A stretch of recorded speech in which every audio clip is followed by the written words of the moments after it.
Tallinnas Õismäel kukkus Allan Ameljušenko Rottweiler Morton 5. korruse aknast alla ja sai raskelt viga. Nii vähemalt väideti. Kuidas aga selline asi üldse juhtuda sai, kas on ehk tegemist mölaka koera omanikuga? Tundub, et siiski vist mitte, aga las peremees pajatab oma üleelamistest ise.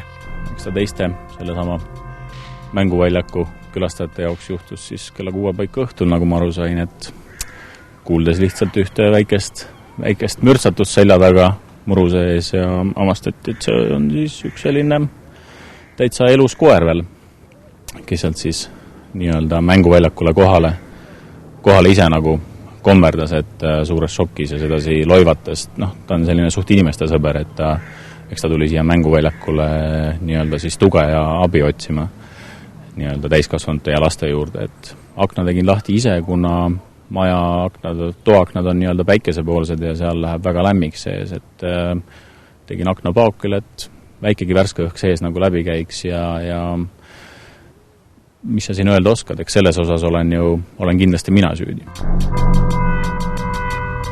Pärast sellist kukkumist tundub igati loogiline, et koer jäi vigaseks. Esimene asi, kui me kuulsime, et tulemas on koer, kes kukkus alla 5. korruselt, ma küsisin, kas ta mõne jala peale toetab ka. Peremees ütles, et ei, ta tuleb ise. See oli pisut üllatav. Koer tuli ise, kõndis natukene küürus, mis on ka arusaadav, see lopsu saades ilmselt kõnniks ka natuke küürus. Aga muidu elulised näitajad olid täiesti korras. Kui siin koera nagu puututada tahtsime ja tõesti kombata, et oma käega veenduda, et ühtegi luud seal katki ei ole. Et siis ta tõesti nagu natuke protesteeris selle vastu urinaga, aga ikkagi õnnelik koer minu meelest. Tõsi ta on, et umbes 50-kilose koera müraka 5. korruselt alla sadamine hästi lõppeda ei saa. Aga näed, saab ikka küll ja selle elavaks tõestuseks on Morton ise. Täiesti uskumatu, aga seda lendkoera paar päeva pärast õnnetust keegi jalutamas näha küll ei lootnud. Morton aga jalutab nagu vana mees.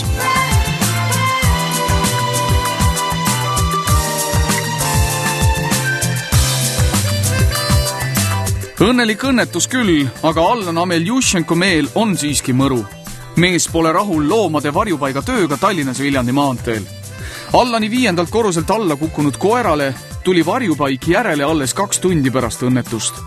Kui mees läks oma lemmikut sealt ära tooma, hakkas tema peale varjupaiga naisdispetšer lausa röökima. Selle peale vastati suht esimese asjana, et ma kutsun teile praegu politsei, te olete eramaa peal, suht hüsteeriliselt juba, et ma olen kurjategija ja ma olen teid hoiatanud ja eks ma siis ütlesin ka, mis ma tast arvan. Kindlasti küll vabandasin pärast seda, tean, et eks see asi ei ole niivõrd isiklik ja see inimene kannab sellist poolikut vastutust kogu selle üle, mis seal toimub. Selline asutus, selline telefon ja seal töötavad inimesed vajavad koolitust selle kohta, kuidas käituda ja suhelda nii-öelda kriisiolukorras inimesega, kes on tegelikkuses šokis. Aga lõpp hea, kõik hea. Peremees on siiski õnnelik, et oma koera tervelt kätte sai ja tänulik kõigile, kes Mortonit aitasid. Siinkohal suurim tänud kõikidele nii-öelda selle loomahoiupaiga töötajatele, kes ta eest siiski hoolt kandsid nendele samadele headele naabritele ja maja elanikele ja lastevanematele ja lastele, kes siin olid. Nüüd on see pidu läbi, et enam ei julge hakanud lahti jätta. Lahti jätta on ikka, aga eks ma üritan siis mingi sellised vähemalt loomakindlad tukud sinna panna, et kas ta inimest peab, on teine asi, aga vast nagu koer siis nii-öelda haake java. Samas ettevaatlik tasuks kõigil loomaomanikel olla, sest Loomakaitseseltsi andmetel on Morton juba 4. koer, kes sel suvel kõrgelt alla prantsatas. Teadmiseks veel nii palju, et teistel kutsadel nii hästi ei läinud.